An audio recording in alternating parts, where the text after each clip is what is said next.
Do you like grass? I love grass! Do you like trees? I love trees! I love trees! Well, too bad. That's right, if we don't do something about the pollution of our planet, then you can just say bye-bye birdies.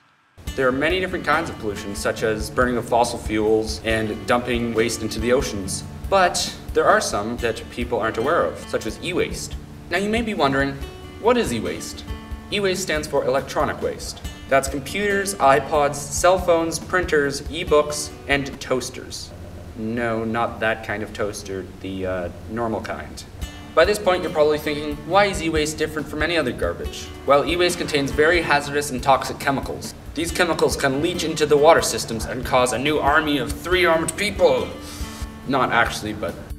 Since electronics are so big, e-waste takes up a large amount of landfill space. We're tearing up green spaces to put more trash in the ground.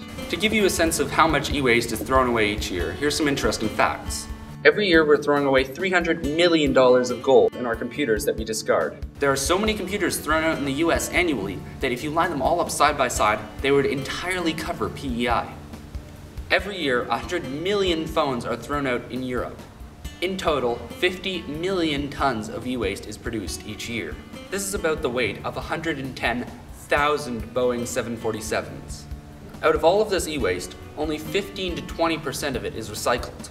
That means 80 to 85% is still put in the ground. However, this doesn't need to happen. There are actually places where you can go to recycle your e-waste, called e-waste events. There are many superstores that will pay you to give them your old electronics. There are also tons of websites that will offer you cash for your computers. To help a little, here are a few rules on how and how not to deal with e-waste. First, don't discard your e-waste into nature. Second, don't leave your computers to be taken away on garbage day. There's some chemicals in it that separates e-waste from other trash, and they won't be taken away. Third, try not to buy every single new technology you see. Stupid phone, it's so obsolete. I hate old technology. Stupid pigs. New phone! Now this is what you should do with e-waste. First, use your electronics until they can't work. This way you throw it as little e-waste as possible. Second, once you're done with your electronics, drop them off at an e-waste event. They'll take care of it. You could also send it off to one of those superstores. Third, you can try to take as many useful parts as possible from your e-waste yourself. You can reuse them. This will reduce the amount of e-waste that goes into the landfill. In fact, you could use it as art.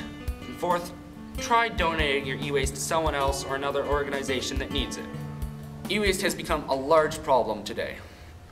But with your help, we can put an end to it. So if you remember what happened in this short video, you can save all the grass, all the birds, and all the trees.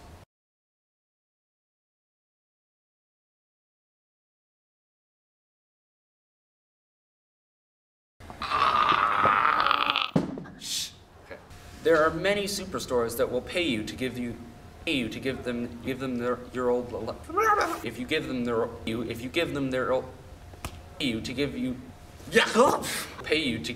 there are many superstores that will pay you to give them your old electronics.